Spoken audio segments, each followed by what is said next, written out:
This blue eye perceives all things conjoined. The past, the future, and the present truth. What's up, everybody, and welcome to the vlog. Well, no car content for you today either. Sorry, but Hurricane Nate has put a halt to all of our fun that we were gonna have this weekend. Plus I had to work, so like I said, no car content for the most part, but there is one thing that I do want to talk to you guys about, and that is what to look for in a Terminator.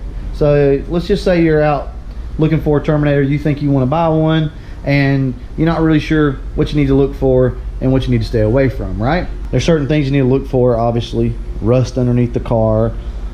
Take it to a mechanic first off. If you're not very knowledgeable, you don't trust yourself, take it to a mechanic, have them check everything. As far as issues with these cars, I'll tell you what, hold on guys, I'm gonna turn a light on so that we can see under the hood because it's dark in here, and I'll be right back. All right, there we go. Let's talk about some of the things that you need to look for if you are looking at possibly purchasing a Cobra. That is a dead grasshopper, I do believe. Let's see. Yeah, he's pretty crusty. Anyway, so some of the things you need to look for when purchasing a Cobra. So first off, let's just address the elephant in the room. And no, I'm not talking about the Kenny Bell Mammoth. Ooh, pun intended. But seriously, let's talk about, you know, the fact that these cars have been beat on, right? Yes, there are a few out there, I'm sure, that people, you know, have taken care of and babied and whatnot, but most of these cars have been beaten on, right? They're a performance car. One of the issues was the driver's side head would overheat, basically, because there's not any circulation throughout the block or throughout the heads. So driver's side head would overheat and you can mess up a piston. And I'll tell you from experience, I had an 03 Cobra that burnt, I think it was 7 pistons. Actually burnt 7 pistons, and the car still ran great. It had a little bit of a tap. We couldn't figure out what the tap was, and for the longest time, and come to find out, it was literally just 7 burnt pistons. I mean, that's what the problem was. So it's kind of crazy, you know, when you think about it. You think, well, if it's something major wrong with the car, I'll know it. Well, not necessarily. You know, do a compression check on these cars. If you're serious about buying one, you're going to spend the money and you have the time, see if you can take it and get a compression check done on the car, because that will tell you a lot. Okay, these cars are known to have a heat issue in the heads. There's a million different things that could happen to cause damage to a piston or piston ring. So you get a compression check done, you'll kind of know, you know, where you're sitting at. So that's one thing to watch for. As far as the transmissions go on these cars, they're pretty tough. I actually have a little bit of a whine in my transmission right now for whatever reason, we don't know. Whether it's a twisted input shaft, the throwout bearing going out, a clutch, the transmission itself, a bearing, who knows, right? But we do have a little bit of a whine going on with my transmission, but they are very, very tough. But go through the gears on the car, drive it by all means, make sure everything seems to be sound as far as the transmission goes. You know, clutch, stock clutch in these cars are decent. And when you start putting power through them, they do want to give up.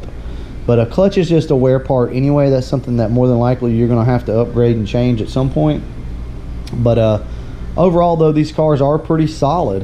You don't really have a whole lot to worry about with them. Do the cooling mod that connects the heads together in the back. You can do that cooling mod. That'll help you know, not destroy your heads and possibly pistons and rings too. So that's something to look into. They're a popular car, so one good thing about it, if you do buy it and you don't like it, it's not your cup of tea, you can always sell it as long as it's in decent shape. Well, hell, you can sell it if it's total. You obviously won't get as much for it, but people will buy these cars, so that's always a good thing. Suspension on the cars, no issues there. The IRS could be an issue, but normally they're pretty tough. You know, if the car's been drag raced or whatnot, you know, like anything, check all the bushings, check the torque boxes. If you don't know what torque boxes are, Google it. Just check, you know, your normal wear parts from when someone has probably beat on the car. You just want to check it out. Alternators, tend to go out on these cars from basically overspinning them, just from running them hard and whatnot. A lot of times the alternator will go out. You can either buy a new alternator, or you can send it and get it rebuilt and upgraded, which is what I did. I think it was 140 bucks. That's kind of a common problem with the alternator on these cars. Especially an aftermarket supercharged car, when you start getting up in the boost, you do get a little bit of blow by, and the stock PCV lines will accumulate oil and suck it down into the intercooler, which is underneath the blower, and you will get some accumulation there, which could cause detonation if there's enough of it and it gets into the engine.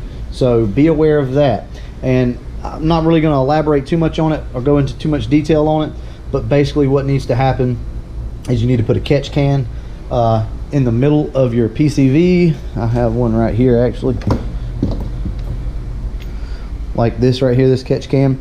And basically, it's dirty. Basically what happens is you just put it in between your line and it catches all the oil that comes through. So no big deal there. It's got a drain on the bottom of it. You can take it apart, clean it out, do whatever. That's something that I would look into. As far as the interior goes, the car's fared pretty well over the years for the most part. The seats, if you don't get the anniversary edition or the Mr. Chrome edition, you're going to have the suede. They do tend to kind of roll up. I know you probably can't see this in the video, but anyway, it rolls up and it gets little dingleberries on it. You literally can take 1000 grit sandpaper and lightly sand the seats and it'll look just like that. So that's one thing you can do. The seats themselves tend to hold up pretty good. Got some pretty good bolstering in the seats. They hold you in pretty nice. If you've ever driven a GT or a Mach 1, these cars do drive differently. They sit differently, I should say. The back of these seats, the backrest sits so deep that you're actually a pretty good ways away from the shifter. Now, I'm a short guy. I'm only 5'8", but no matter what, even if you're 6'2", 6'3", you're going to notice a difference coming from a GT or a Mach 1 in the way that the seats sit. They're cut really deep in the back to hold you in. So with that being said, you have to slide the seat up a lot further than you normally would just to reach the shifter. For a taller guy, I have heard people complain about the Cobra from taller guys simply because you don't have the leg room, because you have to move the seat up more to get to the shifter. It causes problems for taller guys. It gets their knees all up into the dash and whatnot. That's just a side thought. No big deal. Obviously you're going to test drive it and sit in one before you buy it, so you'll see for yourself. As far as the rest of the interior goes, you know, it's typical 90s Mustang, and I understand that this is a 2004 and the 2003s are the same, but it's a typical 90s Mustang interior from 1994. They didn't really change a lot. I'll just point out the major visual differences. So the spoiler, the side scoops, they are different than any of the other ones, so pay attention to that. The side skirts are flat across the bottom, so look at that. Obviously the hood, I have an aftermarket hood, but you know, the 0304 Cobras have the vents in the front. And the bumper, I know you can't see it, but anyway, front bumper is probably the biggest change on these cars. Some people love it, some people hate it, but it is what it is. The price, you know, they're probably about the lowest that they're going to be as far as price goes. I think they're just going to go up. One day they will be a collector's car somewhat. Take that with a grain of salt, but they will be worth some money. Just like right now, a really nice Fox body with low miles, you know, no mods. These cars go for some, you know, some pretty good money. So just think about that. If you're going to buy one to drive, buy one with a few miles on it. I mean, if you're somewhat mechanically inclined, buy one with 120. Who cares, right? If you're going to buy one to put up, you know, buy the low mileage car. Obviously, I'm telling you something that you already know, but if you really think about it, if you're going to buy one of these cars and you want to enjoy it, don't buy a really low mileage car. And for a couple reasons. Obviously, you're going to pay a lot more for it and you're just going to put miles on it, right? But the other reason is, a car, in my personal opinion, that has been taken care of, but that has been driven, it's going to be better than a car that's 13 years old that only has 20,000 miles on it and it has set its whole life. If you know anything about cars, you pretty much already know that is one of the worst things you can do, is let a car sit up. That's horrible. you know, bushings start to fail. Think about that. Get a car with a little more mileage on it maybe. Hey, everything's lubricated and good to go, right?